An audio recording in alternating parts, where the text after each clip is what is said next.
नवरात्र में हम शक्ति की देवी माँ दुर्गा के 9 रूपों की आराधना करते हैं। तो आइए इस नवरात्र अपने व्यस्त जीवन से 20 मिनट समय देते हैं नारी शक्ति के उस रूप के दर्शन करने के लिए जो समंदर का सीना चीर देने को बेताब है। भारत की 2 बेटियां शक्ति का रूप धरकर समुद्र के रास्ते पूरी दुनिया की परिक्रमा करने निकली हैं। उनकी नाव का नाम है तारिणी, जो पवन ऊर्जा से चलेगी। यदि शक्ति रूप धारिणी माँ दुर्गा की पूजा करते हैं तो नाविका सागर परिक्रमा पर यह खास रिपोर्ट भी देखिए।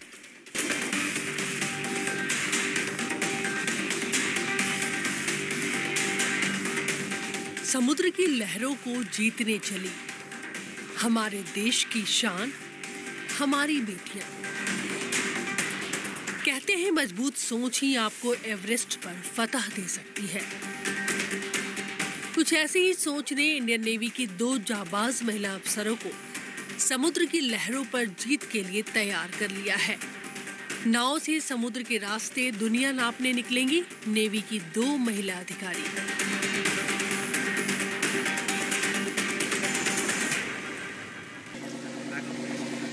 Chief of Naval Staff flagging off Navika Parikrama, the second from the ocean sailing node of the Indian Navy in Goa.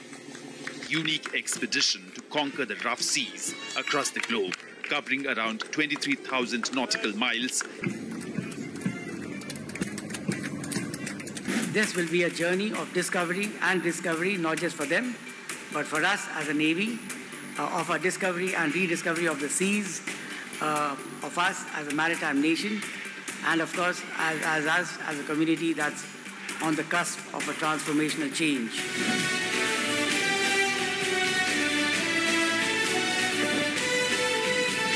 So on behalf of all of you and on behalf of all personnel of the Indian Navy, I take this opportunity to wish the 2 women officers in front of us, Lieutenant Commander Dilna and Lieutenant Commander Rupa, the very best of luck and good fortune as they embark on a very, very adventurous and important sport and a journey for us. So I wish you fair winds, following seas, and many fathoms below your keel. Please go back, brave the weather, fight every single circumstance, and come back victorious.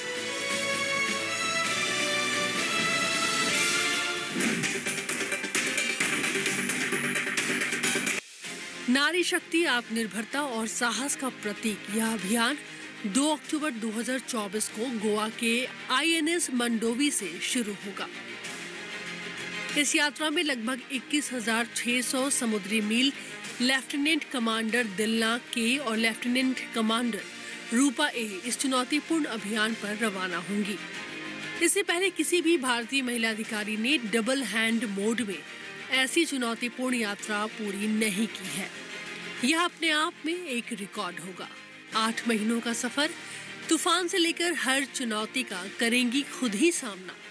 17 metre लंबी नाव में न कोई engine, सिर्फ हवा की ताकत से ही चलेगी नाव। भारतीय INS तारिणी 17 मीटर लंबी और 5 मीटर चौड़ी नाव, जिसमें सवार होकर समुद्र के रास्ते दुनिया की सैर पर निकलेंगी। इंडियन नेवी की 2 महिला अधिकारी, यह इंडियन नेवी का नाविका सागर परिक्रमा का दूसरा एडिशन है। INSV Tarini was inducted in Navy in the year 2017 and is named after the goddess Tarini in Odisha. The vessel was built by Goa Shipyard in 2017 and it is built by Aquarius Shipyard in Goa.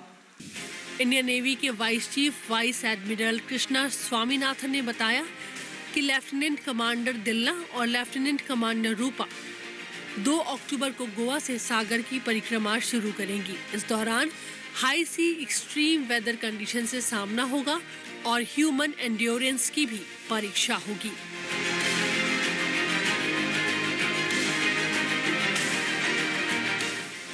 तीन साल से चल रही थी तैयारी। Lieutenant commander दिल्ला और रूपा सागर परिक्रमा के लिए करीब 3 साल से तैयारी कर रही थी। नेवी ने सागर परिक्रमा के दूसरे एडिशन के लिए वॉलंटियर्स मांगे तो कई महिला अधिकारी सामने आई, जिसमें ये 2 महिला अधिकारी सिलेक्ट हुई।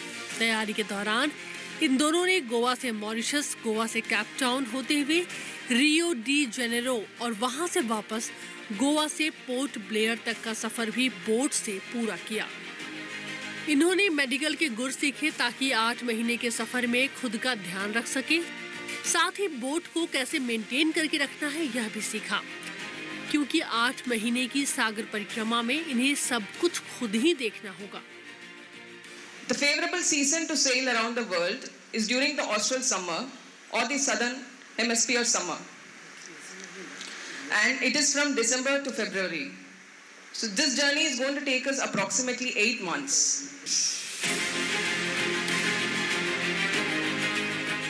इस यात्रा के लिए सरकम नेविगेशन बेहद जरूरी है। इस सफर को उसी पोर्ट पर खत्म करना होगा जहां से शुरू किया जाएगा। किसी कनाल या स्ट्रेट से होते हुए नहीं गुजरना है।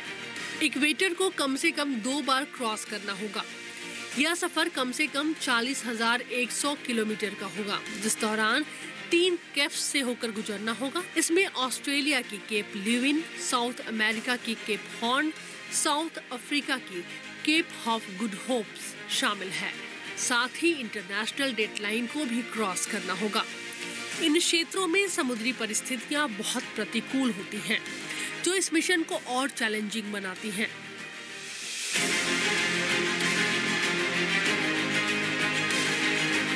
यात्रा के लिए दोनों महिला अधिकारियों को कठोर ट्रेनिंग से गुजरना पड़ा। आधिकारिक संरक्षक के रूप में कैप्टन दिलीप डोंडे और कमांडर अभिलाष टॉमी ने अहम भूमिका निभाई। कैप्टन दिलीप डोंडे 2009-10 में दुनिया का चक्कर लगाने वाले पहले भारतीय थे और कमांडर अभिलाष टॉमी ने 2022 में गोल्डन ग्लोब रेस को पूरा कर एक ऐतिहासिक उपलब्धि हासिल की थी। यह दोनों रिटायर्ड अधिकारी दोनों महिला अधिकारियों के ट्रेनिंग से जुड़े रहे हैं।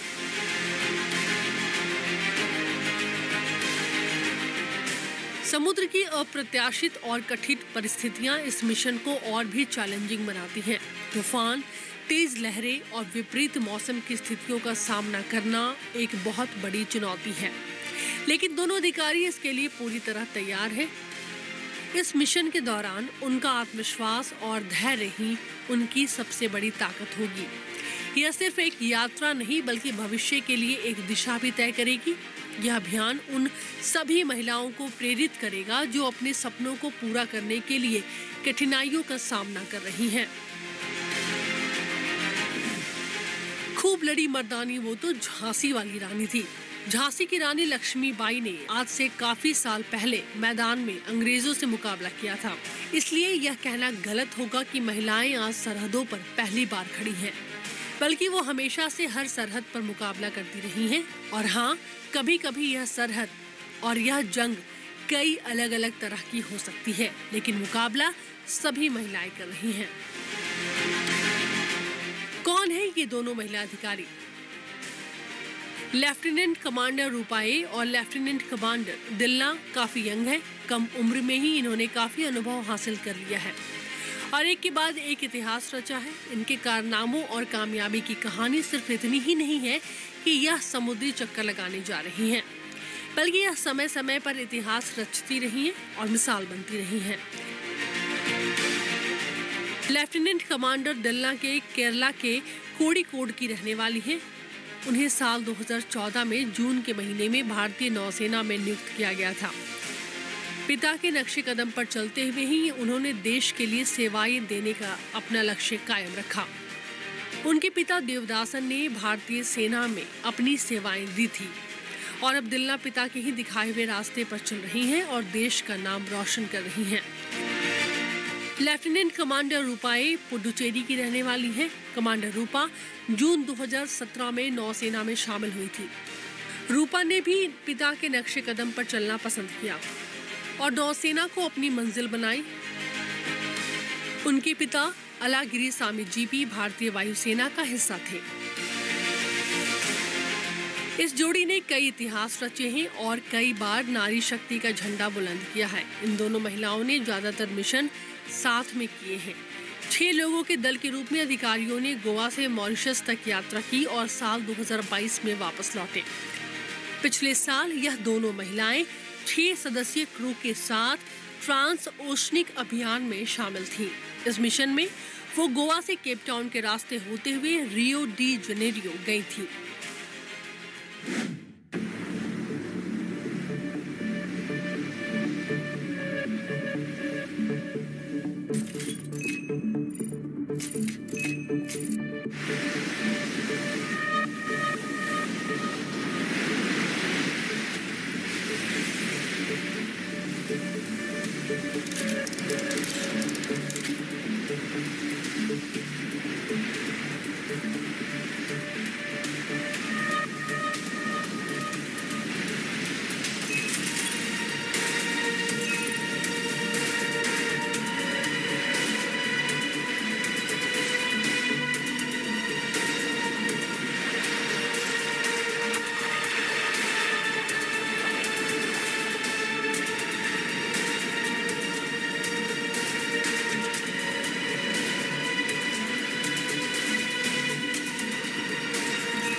Excited. We're well aware of all the difficulties we might face during the expedition. We are fully prepared. We have been training since almost 3 years for the circumnavigation. Upcoming voyage is going to be a challenging one, and I feel really excited and thrilled about it.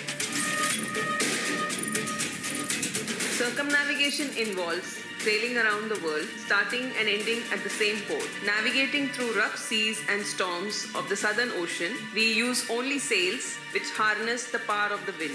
For a true circumnavigation, we must cross the equator twice, sail a distance of minimum 21,600 nautical miles, and pass via 3 significant capes: Cape Leuwin in Australia, Cape Horn, and the Cape of Good Hope. Everything has to be done by ourselves. You need to manage the boat, like put up the sails. It's very physically demanding and mentally demanding. Right from repairing of machineries and navigation, even cleaning, cooking, everything. In the middle of the sea, if anything goes wrong, in case we are far away from the land and we don't have any immediate support, I do have fear. It's very important that you have a right amount of fear so that you are safe and the boat is safe. You have to be mentally very strong to go through the extreme weather conditions, rough seas, storms, gale force winds. There's no teacher better than the sea. When you see the nature at its full force, which is something you cannot fight, so it just becomes an act of survival.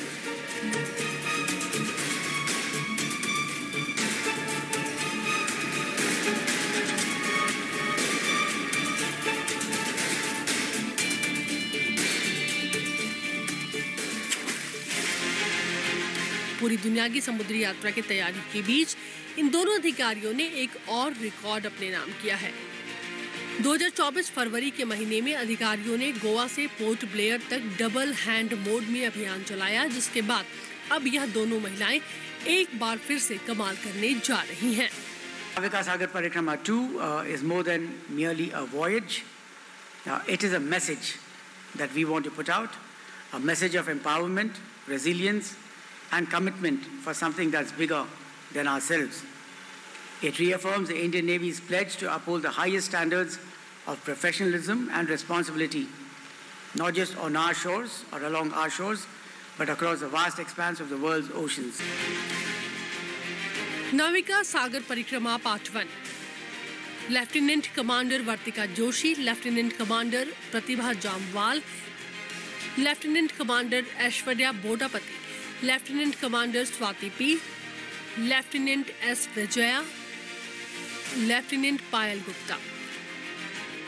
The inaugural Navika Sagar Parikrama was conducted in 2017, which was with an all-women crew that circumnavigated the globe on INSV Tarini.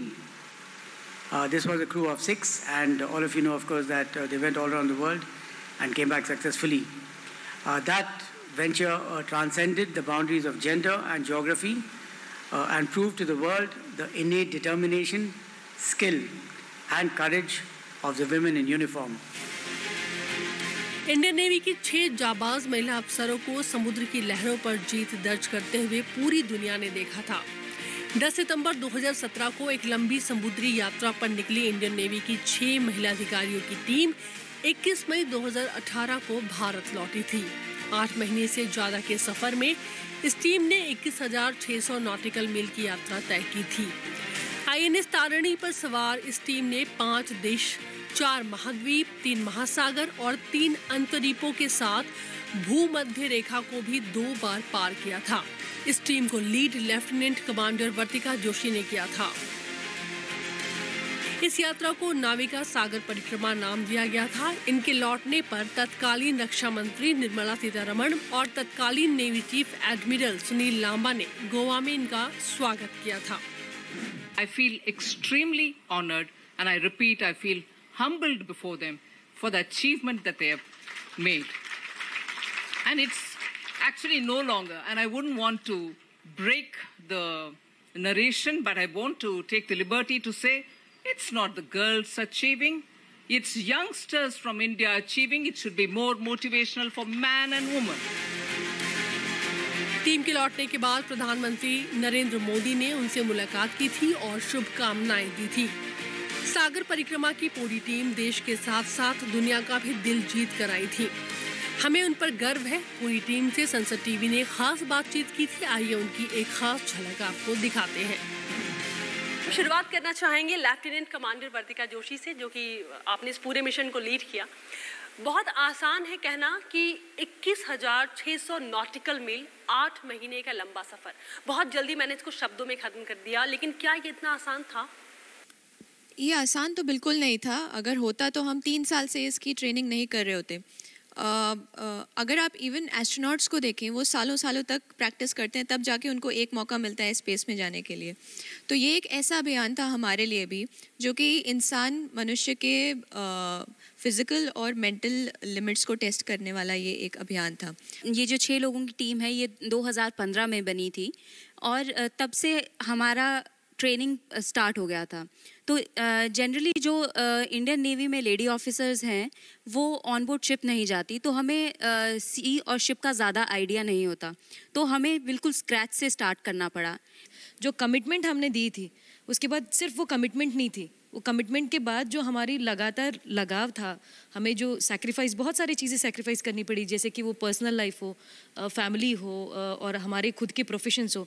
हम कुछ तो हमारे ऐसे profession है कि वो job से ख़त्म होके मैं जब 8 घंटे की शिफ्ट करके मैं ATC से बाहर आती हूँ, तो वो एक अलग सुकून होता है, एक सेटिस्फैक्शन होता है कि मैंने 8 घंटे सेफ कंट्रोलिंग की थी। तो वो सब चीज़ें सैक्रिफाइस करके यहाँ पे आके और एक ऐसा चीज़ करें जिसके बारे में हमें पता नहीं थी। हम 6 का ही एफर्ट नहीं है, इसके पीछे इंडियन नेवी का बहुत बड़ा सपोर्ट है। आज इंडियन नेवी की वजह से ही हम लोग यहाँ हैं और आपसे बात कर रहे हैं। जो प्रशांत महासागर है, वहाँ पे वेदर ऐसा होता है कि पता नहीं चलता कब किस समय क्या आंधी आ जाएगी, तो हम हमेशा तैयार रहते थे ये सोच के कि अभी कोई तूफान आएगा। प्रधानमंत्री जी का वीडियो कॉल हुआ तो हमें बहुत ज़्यादा और इंस्पिरेशनल मिले, और उसके साथ साथ भी हमने बाकी और HC लाइक पैसिफिक में हमने क्रिसमस सेलिब्रेट किया, और तासमान सी में पायल का बर्थडे सेलिब्रेट किया, और मेरे पैसिफिक में भी मेरे खुद के बर्थडे सेलिब्रेट किए, एंड देन न्यू ईयर आए। तो इन सब का जब भी जिस पोर्ट पे हम लोग जाते थे, वहीं पे हम लोग अरेंज करते थे। इस मिशन के बाद काफी बदलाव आए और इस मिशन का सीधा असर महिला प्रतिनिधित्व पर हुआ। भारतीय नौसेना में महिला प्रतिनिधित्व काफी कम रहा है, लेकिन फिलहाल इसमें बढ़त है और साल 2022 में महिलाओं का प्रतिनिधित्व 6% हो गया है। भारत में पुरुषों के मुकाबले महिलाओं का नौसेना में प्रतिनिधित्व काफी कम रहता है। हालांकि इस मिशन का मकसद ही यही था कि महिलाओं को आगे लाया जाए और पूरी दुनिया को बताया जाए कि भारतीय महिलाएं न तो कम हैं और न ही पीछे हैं।